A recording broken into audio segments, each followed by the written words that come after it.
क्या आप जानते हैं नर्मदा के पावन तट पर स्थित इस ओमकार वाले द्वीप पर एक नहीं बल्कि दो मंदिर मिलकर बने हैं, एक ही ज्योतिर्लिंग ओमकारेश्वर और ममलेश्वर। कथा है कि यहाँ राजा मानधाता ने घोर तप किया और भगवान शंकर ने प्रसन्न होकर ज्योतिर्लिंग स्वरूप धारण किया। वहीं विंध्य पर्वत ने भी इस भूमि पर तपस्या की थी। तभी शिव ने दो रूपों में प्रकट होकर ओमकारेश्वर और ममलेश्वर दोनों मंदिरों में वास किया। इसीलिए कहा जाता है जब तक दोनों मंदिरों के दर्शन न हो ओमकारेश्वर की यात्रा अधूरी है। हर हर महादेव।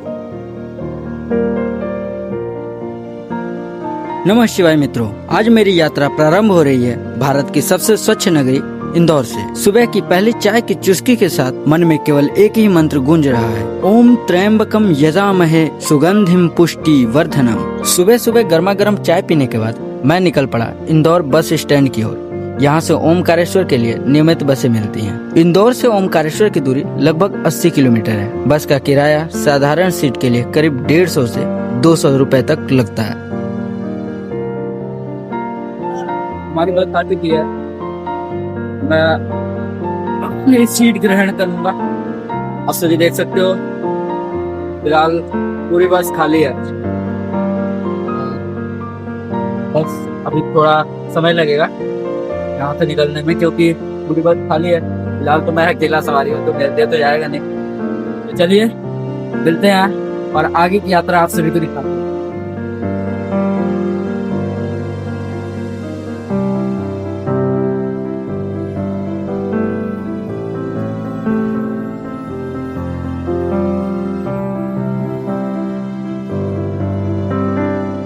बस जैसे ही शहर से बाहर निकली, हरियाली, वादियां और मां नर्मदा का पावन आंचल, सब कुछ मानो स्वर्गिक दृश्य हो। नर्मदे हर यात्रा के हर मोड़ पर यही ध्वनि मेरे भीतर गूंज रही थी। लगभग 2.5 से 3 घंटे में आप नर्मदा तट पर बसे इस दिव्य धाम तक पहुंच जाते हैं।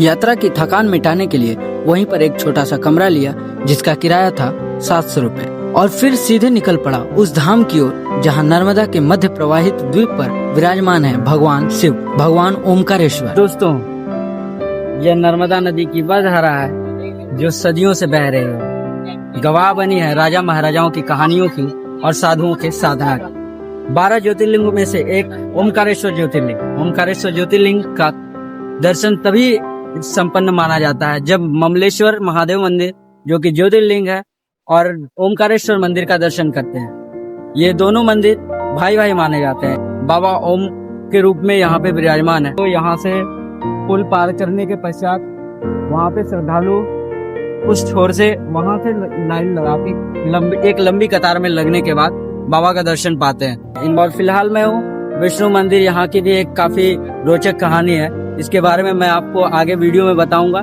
फिलहाल मैं आ चुका हूँ ओमकारेश्वर मंदिर के पास और नर्मदा नदी के तट पे हूँ, तो मैं फिलहाल दर्शन कर लेता हूँ। उसके बाद आगे की चीजें आपके सभी के साथ साझा करता हूँ।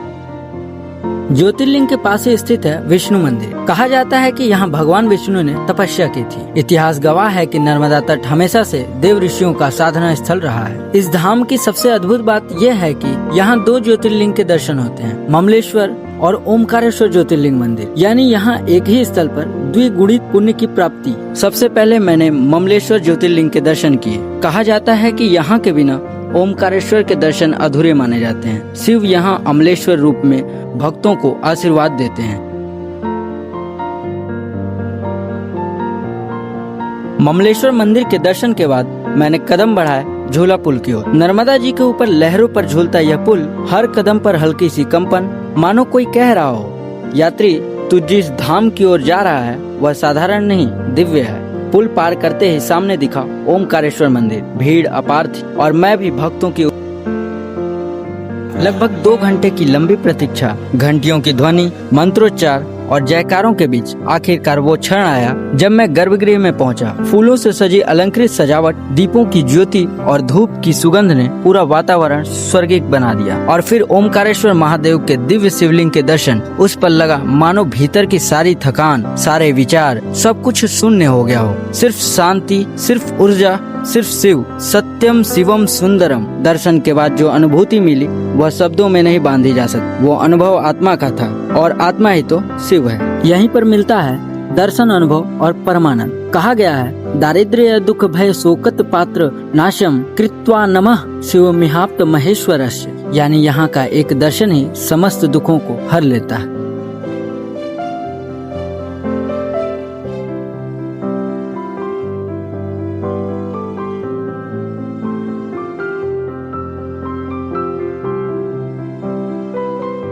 नर्मदा की लहरों पर नाव से बहते हुए मन शांत हो जाता है। लहरें मानो कह रही हूँ, नर्मदे हर, नर्मदे हर। यहाँ से दिखता है विशाल ओमकारेश्वर डैम, जो आधुनिक भारत की शक्ति का प्रतीक है।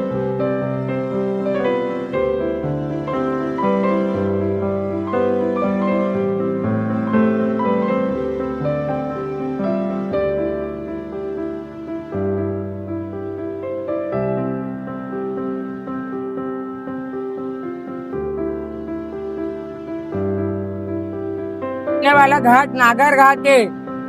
श्री कमल किशोर नागर जी का वो सबसे बड़ा घाट है इधर का। इधर से लगाकर उधर आखिरी तक पर दर्शन कर लेना।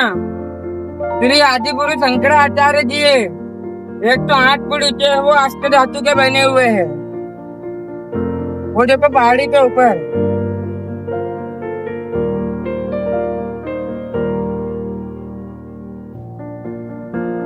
स्थानीय लोगों से मिलकर इस धाम की गहराई और बढ़ जाती है। हर किसी के पास नर्मदा और शिव से जुड़ी अनोखी कथाएं हैं। तो भैया आप यहाँ से लोग चलो।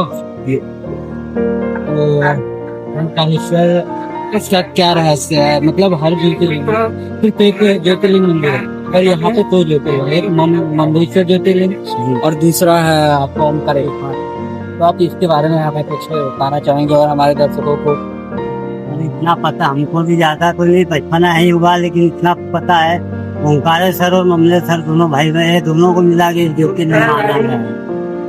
बड़ा ममलेश्वर है, छोटा भाई ओंकारेश्वर। अच्छा, बड़ा भाई मंडलेश्वर और जी यहाँ घाट किसने हैं?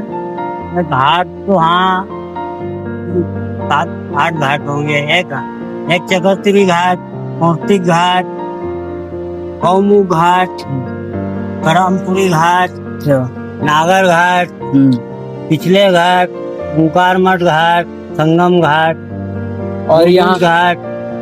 और यहाँ का सबसे मेन घाट कौन सा है? ये मेन घाट तो राम घाट बोलते, इसको मेन घाट है। नहीं तो मेन घाट मंदिर के नीचे वाला कौर्तिक घाट और गौमुख घाट, वो मेन घाट। यही दो मेन घाट। चलिए, आपसे बातें जान के अच्छी लगी और आशा करता हूँ मेरे दर्शकों को भी अच्छी लगी होगी आपकी बातें। जितनी जानकारी थी उतनी आपको। हाँ, बहुत बहुत धन्यवाद आपका। हर हर महादेव, जय शिव ओमकार।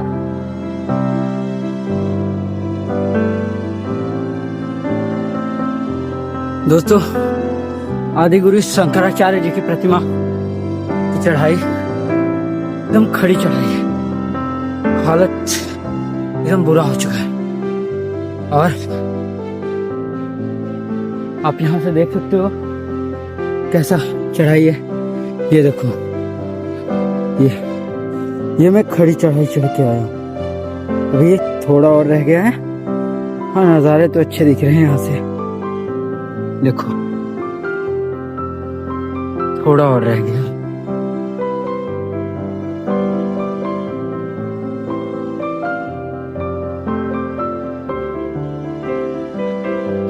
दूर दूर तक कोई नजर नहीं आ रहा। चलिए देखते हैं प्रतिमा के पास कितनी भीड़ है, कितने श्रद्धालु हैं। फिलहाल तो इतनी खड़ी चढ़ाई है ना, लोगों की हिम्मत ही नहीं होती होगी। ये देखो, सिर्फ यहाँ कुछ श्रद्धालु आ पाते हैं, गिने चुने।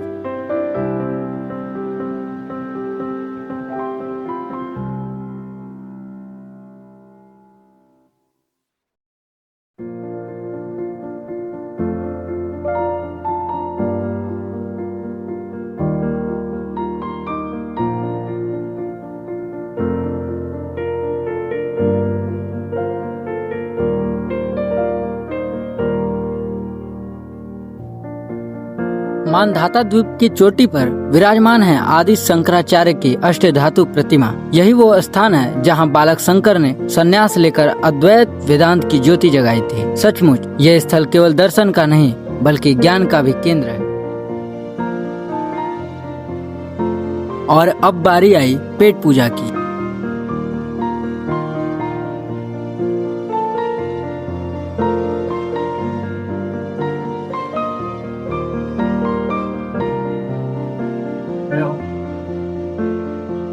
दोस्तों मात्र 120 रुपए में भैया के पास अवेलेबल है। मुझे 4 रोटियां मिली है, चावल मिले हैं और 3 तरह की सब्जियां मिली हैं और 4 प्याज भी है।